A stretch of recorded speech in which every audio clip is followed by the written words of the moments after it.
जय हिंद दोस्तों, स्वागत है आपका अपने YouTube चैनल तेजस एकेडमी प्लस में। आज की इस वीडियो में हम बात करने वाले हैं प्रस्तावना। संविधान आप पढ़ते हैं तो उसमें बहुत ही इंपॉर्टेंट रोल होता है प्रस्तावना का। आप किसी भी एग्ज़ाम्स की तैयारी कर रहे हो, अगर वहाँ पे संविधान से प्रश्न पूछे जाते हैं तो प्रस्तावना से 1 से 2 प्रश्न आपके फिक्स हैं आएंगे। यहाँ तक कि यूपीएससी और सीएससी यानी जिसको सिविल सर्विसेज एग्जामिनेशन आप सीधी भाषा में आईएएस का एग्ज़ाम बोल लेते हैं, उसके प्री एग्ज़ाम्स में भी प्रस्तावना से प्रश्न पूछे जाते हैं। और यूपीपीएससी हो, यूपीएसआई हो, टेट हो, सुपर टेट, जहाँ भी संविधान के प्रश्न आते हैं वहाँ प्रस्तावना से प्रश्न आने की संभावना होती है। तो आज का ये वीडियो इतना इंपॉर्टेंट होने वाला कि आपने इससे पहले कोई भी वीडियोस देखे हो, कहीं देखे हो, कितनी भी किताबें पढ़ी हो, आपको फैक्ट नहीं क्लियर है, आपको कॉन्सेप्ट नहीं क्लियर है, तो आज इस वीडियो के माध्यम से ये सारी चीज़ें आपको स्पष्ट हो जाएंगी। तो प्रस्तावना पढ़ने से पहले हम आपको एक रूपरेखा बता देते हैं। प्रस्तावना आपको याद कर लेना चाहिए क्रमानुसार। जैसे मैं आपको सुनाता हूँ, हम भारत के लोग भारत को संपूर्ण प्रभुत्व संपन्न समाजवादी पंथ निरपेक्ष लोकतंत्रात्मक गणराज्य बनाने के लिए तथा उसके समस्त नागरिकों को, ठीक है, सामाजिक, आर्थिक और राजनीतिक न्याय, फिर विचार, अभिव्यक्ति, विश्वास, धर्म और उपासना की स्वतंत्रता की बात हो गई, प्रतिष्ठा और अवसर की समानता या समता बोलते हैं, अवसर की समता प्राप्त कराने के लिए तथा उन सब में व्यक्ति की गरिमा तथा राष्ट्र की एकता और अखंडता सुनिश्चित करने वाली बंधुत्व को बढ़ाने के लिए दृढ़ संकल्प होकर अपनी इस संविधान सभा में, ठीक है, आज तारीख 26 नवंबर 1949 मिति मार्गशीर्ष शुक्ल सप्तमी संवत 2006 विक्रमी को एतद द्वारा इस संविधान को अंगीकृत, अधिनियमित और आत्मर्पित करते हैं। ये है आपका प्रस्तावना। अब इसको आपको याद रखना है। इससे प्रश्न कैसे आते हैं, क्रम अनुसार प्रश्न कैसे आते हैं, आपको वीडियो को लास्ट में मैं दिखा दूंगा कि प्रश्न कैसे बनते हैं। आप अंत तक देखिएगा वीडियो, आपसे यही एक रिक्वेस्ट, और कुछ रिक्वेस्ट नहीं है, आप अंत तक देखिएगा, आपको पता चल जाएगा कितनी गुणवत्ता है। हम आते हैं अब प्रस्तावना पे, ठीक है। प्रस्तावना होता क्या है? प्रस्तावना होता क्या है? तो ये प्रथम पृष्ठ होता है। क्या होता है? प्रथम पृष्ठ होता है संविधान का।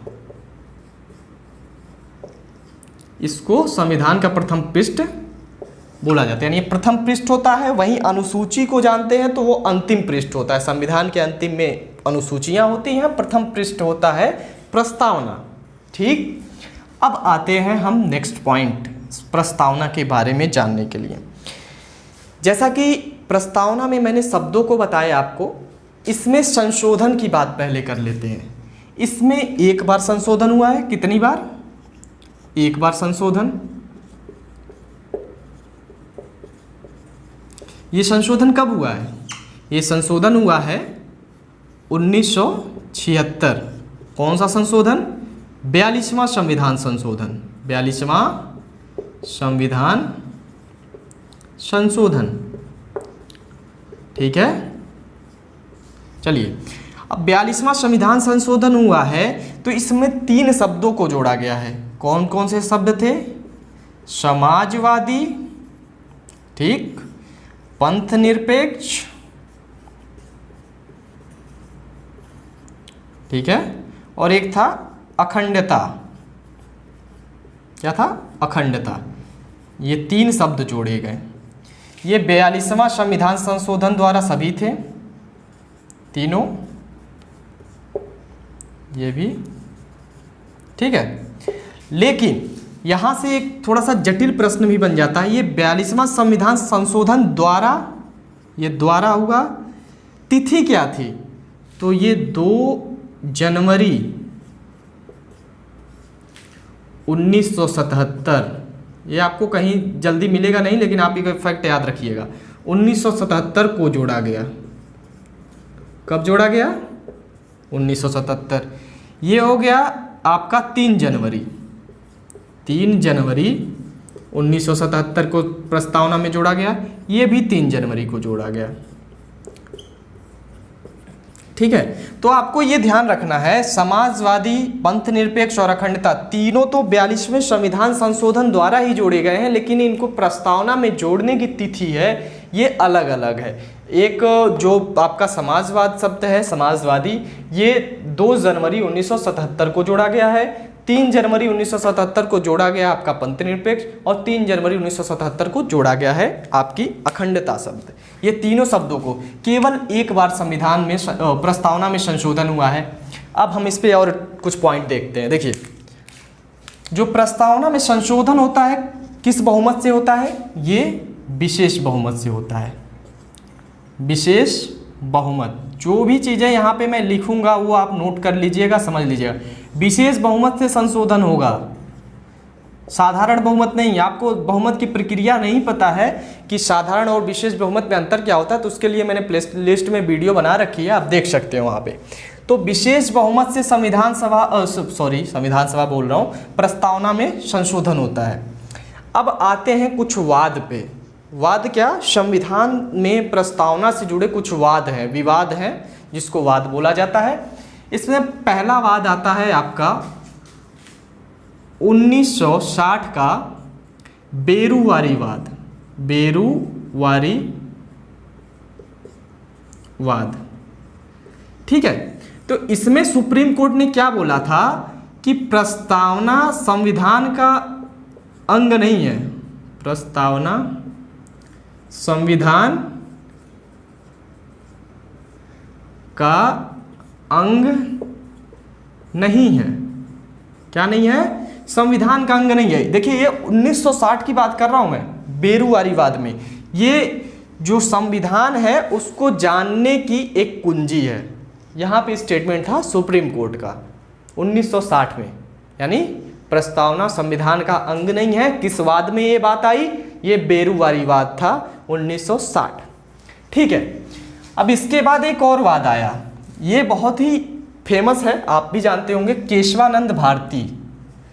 केशवानंद दिख रहा है आप लोगों को? भारती वाद। ये मिटा दूं?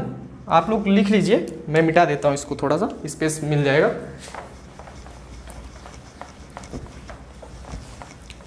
देखिए, तो केशवानंद भारतीवाद कब आया? ये 1973 में। सन भी याद रखते चलिएगा। 1973 में केशवानंद भारतीवाद आया, जिसमें कहा गया कि प्रस्तावना संविधान का अंग है। क्या है? प्रस्तावना संविधान का अंग है। आपको याद रखना है, ये प्रस्तावना संविधान, वर्तमान में भी यही स्थिति है, प्रस्तावना संविधान का अंग है। अब विवाद ये होता था कि संविधान की प्रस्तावना में जो 1976 में संशोधन किया गया, तो उसको लेकर भी विवाद कि क्या प्रस्तावना में संशोधन हो सकता है। तो प्रस्तावना में संशोधन हो सकता है, लेकिन आपको मूल ढांचे के सिद्धांत को रखना होगा, याद रखना होगा। इसमें केशवानंद भारती में मूल ढांचे के सिद्धांत का यहाँ आता है, आपको पूछ लिया जाता है मूल ढांचे का सिद्धांत किस वाद में आया? तो केशवानंद भारतीवाद, मूल ढांचे का सिद्धांत। कुछ लोगों को बहुत जटिल लग रहा होगा, लेकिन जटिल कुछ नहीं है, आप समझते चलिए। 2 वाद थे प्रस्तावना को लेकर। एक है इंपॉर्टेंट 1960 का बेरुवारीवाद, जिसमें सुप्रीम कोर्ट ने कह दिया ये संविधान का अंग नहीं है, ठीक है। लेकिन वही आपको सुप्रीम कोर्ट ने अपना जो जजमेंट है वो यहाँ पे बदल दिया। सुप्रीम कोर्ट ने ये कहा कि नहीं, ये संविधान का अंग है, इसमें संशोधन हो सकता है, लेकिन मूल ढांचा नष्ट नहीं होना चाहिए, ठीक है। इसमें यहाँ पे देखते हैं, ये हो गया 2 हमारे वाद, 1973 और 1960। अब हम आते हैं शब्दों पर। कौन कौन से शब्द हैं? देखिए, हमारे प्रस्तावना में जो शब्द हैं, जैसे है एक, मान लीजिए गणतंत्र, गणतंत्र, अखंडता, ठीक है, पंथ निरपेक्ष,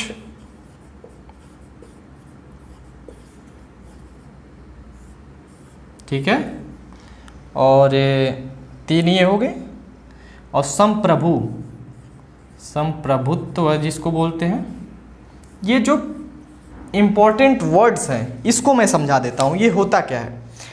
गणतंत्र शब्द जो प्रयोग किया गया है हमारी प्रस्तावना में, उसका मतलब ये है कि जो भारत का जो भी संविधान के अनुसार जो उच्च पद होगा उस पे आम नागरिक जा सकता है। यानी वंशानुगत आधार पे कोई ऐसा सिस्टम नहीं रहेगा कि एक व्यक्ति अगर स्कूल में जन्मा हो तो ही वहाँ तक जाएगा। एक आम आदमी भी राष्ट्रपति बन सकता है क्योंकि वो निर्वाचित है। वो क्या है? निर्वाचन हो रहा है वहाँ पे, भले ही वो अप्रत्यक्ष निर्वाचन है लेकिन निर्वाचन हो रहा है, क्योंकि जो आपके एमएलए होते हैं, एमपी होते हैं, वही उनका चुनाव करते हैं। तो उनको आपने चुना है, ठीक है, आम जनता ने चुना है, वो उनका चुनाव कर रहा है, अप्रत्यक्ष चुनाव है।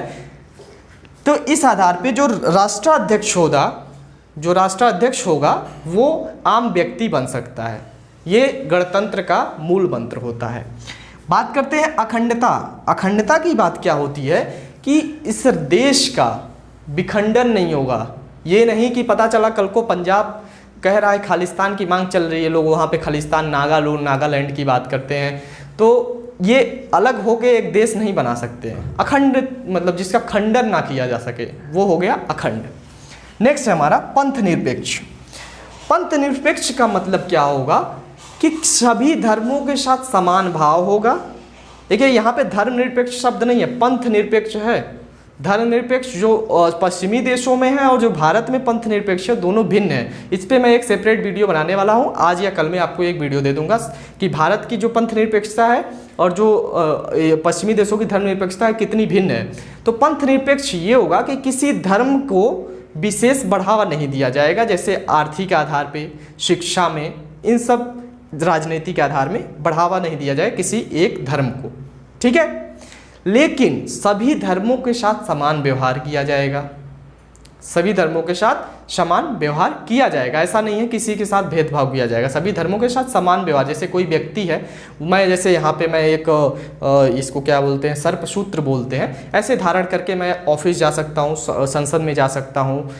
कोई मुस्लिम भाई हैं तो वो अपना टोपी लगा के जा सकते हैं, कोई क्रिश्चियन है तो अपना वो क्रॉस पहन के जा सकते हैं। ये है समान भाव। कहीं भी आप सरकारी संस्था में भी कार्य करते हैं तो आपको ये भेदभाव नहीं होगा कि आप इसको प्रयोग नहीं कर सकते। लेकिन अगर हम पश्चिमी धर्मनिरपेक्ष की बात करें तो हाँ, किसी भी धर्म को कोई राज्य का सहयोग नहीं होगा। यानी आप अगर अंगूठी हैं तो भी निकाल दीजिए, आप सरकारी कर्मचारी हैं तो वो आप जैसे दफ्तर में एंट्री कर रहे हैं उसके बाहर आप जो हैं, लेकिन जैसे ही आप सरकार के अंतर्गत जाते हैं तो आपका कोई धर्म नहीं है, आपकी एक केवल राष्ट्रीयता है, ठीक है, केवल एक राष्ट्रीयता है देश के प्रति।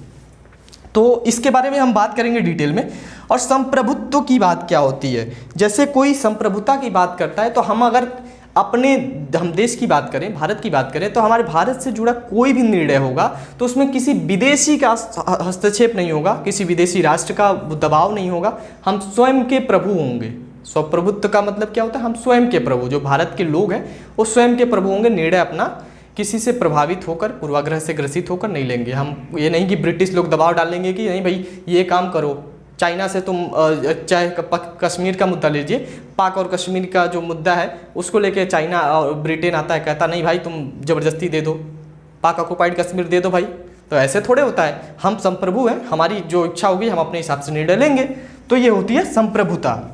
ये 4 वर्ड काफ़ी इंपॉर्टेंट होते हैं। जैसा कि मैंने आपको बताया, आपको जो प्रस्तावना है श्लोक समझ के रट लीजिए, जो भी समझ के आपको रटना है, गीत समझ के रट लीजिए, लेकिन आपको याद कर लीजिए। उससे प्रश्न आए हैं, मैं आपको प्रश्न अभी दिखाऊंगा तो आप चौंक जाएंगे कि इस क्रम से भी प्रश्न आते हैं, यकीन नहीं होगा आपको, ठीक है।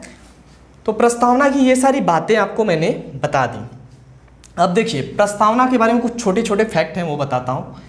प्रस्तावना लिया कहाँ से गया है, इसका जो मौलिक आधार है ये है USA, United state of America.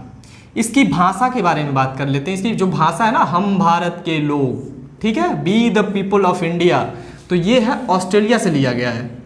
Confusion मत करिएगा, दिख रहा है ना, नहीं दिख रहा है तो भी मैं बोल दे रहा हूँ, भाषा जो है ऑस्ट्रेलिया से लिया गया है। और जो प्रस्तावना है, यहाँ शायद ना दिख रहा हो, USA यहाँ लिख दे रहा हूँ, यूनाइटेड स्टेट ऑफ अमेरिका से लिया गया है। ये सारी चीज़ें हो गई। अब आती है कि जो प्रस्तावना का पहली बार जो ये मूल हुआ वो कैसे हुआ।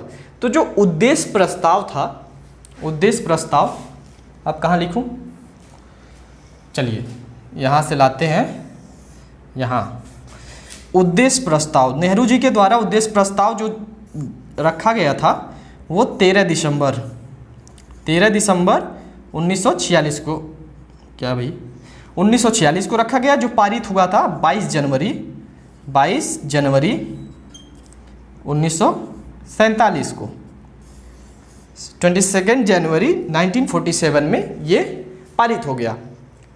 तो यहाँ से इसका कॉन्सेप्ट आया था प्रस्तावना का। अब कुछ लोगों को स्टेटमेंट है, जैसे सुभाष कश्यप जी का स्टेटमेंट है कि प्रस्तावना आत्मा है जो संविधान शरीर है, यानी क्या है, संविधान एक शरीर है, उसकी आत्मा प्रस्तावना है। जैसे होता है ना कि मतलब आप पुस्तक भी पढ़ोगे ना, कोई पुस्तक आप खरीद के लाते हो तो उसके पहला तो नाम लिखा रहता है, किसने किसने लिखा है, राइटर का नाम लिखा रहेगा पहले पेज पे वो रहता है, फिर पलटोगे तो लिखा रहेगा प्रीफेस लिखे रहते हैं। तो 1-2 पेज का होता है, अमूमन आप लोग पढ़ते हो या ना पढ़ते हो, एनसीईआरटी में भी होता है, उसको पढ़ना चाहिए। उसमें तकनीकी के बारे में बात की जाती है कि कैसे हम इस पुस्तक में क्या देने वाले हैं, ठीक है। तो वही चीज़ है यहाँ पे प्रस्तावना में, संविधान में क्या चीज़ें होने वाली हैं, क्या उद्देश्य है हमारा, क्या लक्ष्य है, वो 1 पेज में ही आपको पता चल जाएगा, ठीक है। ये सुप्रीम कोर्ट या न्यायालय के द्वारा प्रवर्तनीय नहीं है, ठीक है, इन्फोर्सेबल नहीं है, ये चीज़ आपको याद रखना है। और कुछ तो इसमें बचा नहीं। प्रथम पृष्ठ होता है संविधान का, एक बार संशोधन हुआ है, दोबारा कभी संशोधन नहीं हुआ है, संशोधन कर सकते हैं, मूल ढांचे का सिद्धांत है। 1976 42वां संविधान संशोधन के द्वारा इसमें जो शब्द जोड़ा गया है समाजवाद, यहाँ पे आपको बताया मैंने। और पंथ निरपेक्ष 42वां संविधान संशोधन 3 जनवरी 1947, अखंडता 42वां संशोधन 3 जनवरी 1947। अभी कोई पॉइंट अगर छूट रहा हो तो देख लीजिए, याद तो नहीं आ रहा है कोई ऐसा पॉइंट जो मिसिंग है जिससे प्रश्न आपके आ सकते हैं। कर देता हूं मैं, या ये आप लोगों ने लिख लिया होगा शायद, ठीक है। यहाँ देखता हूँ मैं, आपको कुछ स्पेस मिल जाए तो लिख देता हूँ। यहाँ पे 2 पॉइंट क्या है, एक और वाद है जो याद आ गया। कौन सा वाद है ये, 1994 SR बुम्मई ना, बुम्मई या बुम्मई इनका प्रॉपर नाम है, कुछ समझ नहीं आता। SR बुम्मई शायद नाम है, बुम्मई नाम है, SR बुम्मई वाद, ठीक है। तो इसमें भी प्रस्तावना से संबंधित ही वाद आया। तो इसमें सुप्रीम कोर्ट ने फिर कहा कि प्रस्तावना संविधान का अंग है। यहाँ 1960 में ही एक बार इन्होंने बोला कि इस संविधान का अंग नहीं है, लेकिन उसके बाद 73 में जब बात आ गई तो 94 में भी बोला। और इन्होंने संशोधन को लेकर एक बात कही कि जो मूल ढांचा है वो किसको माना गया। इसमें पहली बार जब 1994 में प्रस्तावना के आधार पर जो सुप्रीम कोर्ट ने मूल ढांचे को परिभाषित किया, क्या 3 शब्दों जैसे अखंडता और ये पंथ निरपेक्षता,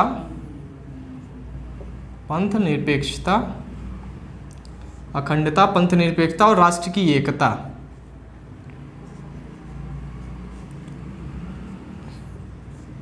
आदि को मूल ढांचा माना।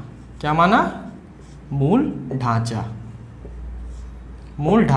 माना।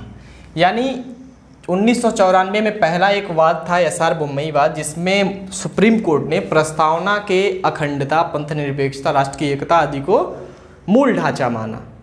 इसको आप छेड़छाड़ नहीं कर सकते हैं इसके साथ। आप जैसे मैंने बताया ना 1973 में बोला गया कि संविधान में संशोधन का अधिकार है, तो आप प्रस्तावना में भी संशोधन कर सकते हैं, लेकिन मूल ढांचा नष्ट नहीं होना चाहिए। तो मूल ढांचे का सिद्धांत 1973 में जो ये केशवानंद भारती वाद से आया था। अब एक पॉइंट और लास्ट, ये बस खत्म आपका। इसके बाद आपका कोई भी पॉइंट अगर ऐसा छूटता है, आपको लगता है कि इससे नहीं ऐसे प्रश्न भी आ रहे हैं, तो आप बताइए हमें, निसंकोच बताइए भाई साहब। आप लोग मतलब भाई हैं, छोटे बड़े भाई ही हैं, तो जो चीज़ है आप निसंकोच कमेंट करिए और बताइए। एक जो है 1919 का एक ऐसा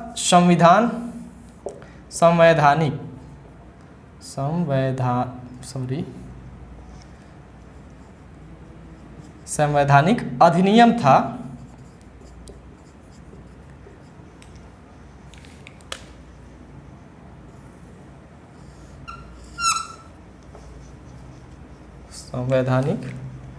अधिनियम था जिसमें प्रस्तावना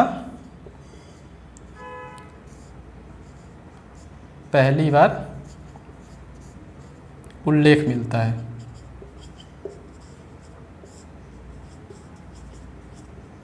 ठीक है, बताता हूं आपको। जो 1919 का अधिनियम था उसमें पहली बार आपको संवैधानिक आधार पर प्रस्तावना का उल्लेख मिलता है। ठीक है, प्रस्तावना के बारे में चर्चा किस अधिनियम होती है पहली बार? तो 1919 का अधिनियम। ये चीज़ याद रख लीजिए। रिवीजन करा दूं एक बार फटाफट। ठीक है, कुछ तो चीज़ें मिटा दिया मैंने। ठीक है, फिर भी बता देता हूँ। प्रस्तावना क्या होता है? प्रस्तावना प्रथम पृष्ठ होता है संविधान का। इसे संविधान की आत्मा कहा जाता है, संविधान को शरीर माना जाता है। प्रस्तावना लिया कहाँ से गया है? ये यूएसए की मूल धारणा है, लेकिन इसकी जो भाषा है हम भारत के लोग, ये भाषा ऑस्ट्रेलिया से लिया गया है। इसमें दो वाद आए इंपॉर्टेंट। 1960 का बेरूवारी वाद, जिसमें कहा गया प्रस्तावना संविधान का अंग नहीं है, लेकिन फिर अब सुप्रीम कोर्ट ने अपने निर्णय बदल दिए। 1973 का केशवानंद भारती वाद आया, जिसमें कहा गया संविधान का अंग है प्रस्तावना, इसमें संशोधन किया जा सकता है लेकिन मूल ढांचे के सिद्धांत को ध्यान में रखते हुए। ठीक है, फिर एक और जो वाद आया वो 1994 का था, एसआर बोम्मई वाद। ये वाद को याद रखिएगा, बहुत बार प्रश्न पूछे जाते हैं वाद से। तो इसमें कहा गया कि जो प्रस्तावना है संविधान का तो अंग है, लेकिन कुछ मूल ढांचा है, जैसे अखंडता, यहाँ पे मैंने बताया अखंडता, पंथ निरपेक्षता और राष्ट्र की एकता, ऐसे ही शब्दों को मूल ढांचा बताया। हो गए। अब इसके बाद 1919 में संवैधानिक अधिनियम, ये पहला अधिनियम था जिसमें प्रस्तावना को उल्लेख किया गया था। ये बातें क्लियर हो गई। संविधान में कितनी बार संशोधन हुआ है? केवल एक बार। वो भी कब? 1976 में 42वां संविधान संशोधन था। उसके द्वारा जो 2 जनवरी 1977 को समाजवादी शब्द जोड़ा गया। फिर 42वें संविधान संशोधन 1976 द्वारा 3 जनवरी 1977 को प्रस्तावना में क्या जोड़ा गया? पंथ निरपेक्षता और अखंडता शब्द भी 42वां संशोधन 1976 द्वारा 3 जनवरी को 1977 को जोड़ दिया गया।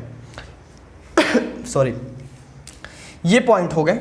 गणतंत्र को मैंने बता दिया, यानी राष्ट्राध्यक्ष जो मतलब एक आम व्यक्ति भी राष्ट्र के सर्वोच्च पद पे जा सकता हो, वो होता है गणतंत्र। ठीक, जैसे ब्रिटेन वगैरह गणतंत्र नहीं है, क्योंकि वहाँ पे राजा ही जो सर्वोच्च पद होता है, वहाँ पे राजा ही होता है। ठीक है, राजा या रानी जो भी बनते हैं उनके वंशज ही। अखंडता, अखंडता मतलब जिसका कोई खंडन ना हो सके, जिसको कोई तोड़ ना सके, तो भारत का कभी खंडन नहीं किया जा सकता है। ठीक, नेक्स्ट है पंथ निरपेक्ष, यानी पंथ निरपेक्ष जो चरम होता है, किसी धर्म या विशेष को समर्थन नहीं रहेगा राज्य का, सभी धर्मों के साथ समान व्यवहार होगा। संप्रभुत्व, यानी स्वयं का प्रभुत्व होगा, हम लोग का प्रभुत्व होगा, जो जनता होगी उसका शासन होगा। ठीक है, किसी बाह्य आक्रांता का, किसी बाह्य सत्ता का दबाव नहीं होगा हमारे निर्णय पे, ये हो गया संप्रभुता। उद्देश्य प्रस्ताव पहली बार नेहरू जी के द्वारा 13 दिसंबर 1946 को रखा गया, 22 जनवरी 1947 को पारित हो गया। बस छोटी सी बात, इतना वीडियो था। ये सारी चीज़ें कंप्लीट होगा। अब इस पर हम प्रश्न कुछ देख लेते हैं, जिससे प्रश्नों से आपके जो भी कन्फ्यूजन है क्लियर हो जाएंगे कि इस पर प्रश्न कैसे आते हैं, क्योंकि प्रश्न जरूरी होते हैं सॉल्व करने। तो उसको देख लेते हैं। तो फ्रेंड, प्रश्न देख लीजिए आपके सामने। जो प्रश्न है जो मैंने पढ़ाया उससे कितने प्रश्न आपके हल हो सकते हैं और कैसे प्रश्न आ सकते हैं। जैसे पहला प्रश्न हम देखते हैं, निम्नलिखित में से कौन शब्द भारतीय संविधान की प्रस्तावना में प्रयुक्त नहीं है, यानी प्रस्तावना में कौन आपको नहीं मिलता है। जैसे मैंने आपको प्रस्तावना पूरा पढ़ के बताया, तो ये क्या है? उदारवादी, धर्मनिरपेक्ष या पंथ निरपेक्ष, सार्वभौम या लोकतांत्रिक। तो आपको पता है पंथ निरपेक्ष, हम भारत के लोग भारत को संपूर्ण प्रभुत्व संपन्न समाजवादी पंथ निरपेक्ष। ठीक है, लोकतंत्रात्मक गणराज्य, तो लोकतंत्र शब्द भी आ गया। सार्वभौम का मतलब होता है संप्रभु, तो ये तो पहले ही आया, हम भारत के लोग संपूर्ण प्रभुत्व। ठीक है, संपूर्ण प्रभुत्व को ही सार्वभौम बोलते हैं। उदारवाद शब्द कहीं नहीं आता है, तो उदारवाद आपका राइट आंसर हो जाए, क्योंकि कौन सा प्रयुक्त नहीं है ये पूछा है, तो ऑप्शन ये सही हो जाएगा। नेक्स्ट हमारा प्रश्न क्या कह रहा है, देखिए मैंने आपको बताया था ना, सॉरी ये ओवरलैप कर गया, यहाँ से करते हैं। आपको बताया कि जो मतलब मैं प्रस्तावना याद किया हूँ, आपको भी ये याद कर लेना चाहिए। क्यों? क्योंकि देखिए ऐसे प्रश्न आते हैं, संशोधन के उपरांत भारतीय संविधान की प्रस्तावना में अब निम्न 5 पदों का उल्लेख है, इनको क्रम से बताना है। इन पदों का सही प्रयोग क्रम निम्नलिखित संकेत के आधार पर निर्दिष्ट कीजिए, यानी जो ये कूट दिया गया है इसके आधार पर आपको बताना है। ये ठीक है, तो पहला कौन होगा, दूसरा कौन होगा, इसके आधार पे आपको बताना है। तो पहला क्या है, हम भारत के लोग भारत को संपूर्ण प्रभुत्व मतलब ये हो गया दूसरा वाला है, ये पहले नंबर पे आ जाएगा। तो ये हमको कहाँ कहाँ मिल रहा है, देखिए यहाँ पे केवल मिल रहा है, इसको एलिमिनेट कीजिए। दूसरे नंबर वाला पहले पे कहाँ है, यानी पहले सार्वभौमिक आएगा, संपूर्ण प्रभुत्व, समाजवादी, चौथा नंबर आ जाएगा उसके बाद समाजवादी, पंथ निरपेक्ष या धर्मनिरपेक्ष, ये दोनों शब्द में थोड़ी सी जटिलता होती है, लेकिन वहाँ संविधान की प्रस्तावना में पंथ निरपेक्ष ही लिखा गया है। लोग एग्जाम में ऐसे धर्मनिरपेक्ष भी पूछ लेते हैं, तो समानता इनका प्रयोग एक साथ किया जाता है। लोकतंत्रात्मक या लोकतांत्रिक, गणराज्य या गणतंत्र, हो गया ना, ये क्रम हो गया आपका। तो आपको क्रम के आधार पे याद करना होगा, क्रम के आधार पे प्रश्न पूछे जाते हैं। आपके एसआई वगैरह के एग्ज़ाम में, यूपीपीएससी के एग्ज़ाम में ऐसे प्रश्न बहुत आते हैं। भारतीय संविधान की प्रस्तावना में संशोधन कितनी बार हुआ है? मैंने आपको बार बार बोला, केवल एक बार। कब हुआ है? 1976 में। कौन सा संशोधन था ये? 42 कॉन्स्टिट्यूशनल अमेंडमेंट। अब देखिए, धर्मनिरपेक्षता किस संशोधन द्वारा प्रस्तावना में जोड़ा गया, ये भी तो आपको बताया। तो 42वां संविधान संशोधन था। देखिए इसका ट्रिक होता है, जैसे कंफ्यूज हो जाते हैं, 42वां संविधान संशोधन कहीं 78 में तो नहीं है, तो 4 2 6, 4 और 2 जोड़ेंगे 6, तो यानी 1976। एक याद कर लीजिए, आपको दूसरा याद रहेगा। देखिए ये है, भारतीय संविधान के 42वें संशोधन द्वारा प्रस्तावना में जोड़ा गया। क्या क्या जोड़ा गया? मैंने आपको 3 शब्द बताए थे, आप बताइए। समाजवादी, पंथनिरपेक्ष, धर्मनिरपेक्ष, समाजवादी, गणतंत्रात्मक। इसमें 3 शब्द जोड़े गए थे। यहाँ पे ऑप्शन में एक अलग दिया है, धर्मनिरपेक्ष, यहाँ समाजवादी, लेकिन यहाँ पे पंथनिरपेक्ष और समाजवादी दोनों एक साथ दिया है, तो ये दोनों जोड़े गए थे। इसके साथ और क्या था? कमेंट करिए फटाक से, बिना सोचे समझे, वीडियो मत देखिए, मैं बता देता हूँ, आप रोक के कमेंट करिए। ये था अखंडता। क्या था? अखंडता।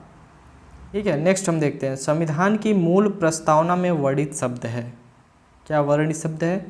शब्द तो सभी हैं, सार्वभौम, पंथनिरपेक्ष, गणराज्य, ठीक है, लेकिन ये क्रम से कौन है? तो हम भारत के लोग भारत को संपूर्ण प्रभुत्व, यानी सबसे पहले है संपूर्ण प्रभुत्व यानी सार्वभौम, संपूर्ण प्रभुत्व, समाजवादी, ठीक है, फिर पंथ निरपेक्ष, तो पंथ निरपेक्ष नहीं है, लोकतंत्रात्मक गणराज्य, तो ऑप्शन डी सही हो जाएगा, क्रम से यही है, ठीक है। यहाँ पे नेक्स्ट हम देख लेते हैं, भारत की संविधान की प्रस्तावना में प्रयुक्त न्याय शब्द लागू होता है। तो न्याय किसके लिए बोला?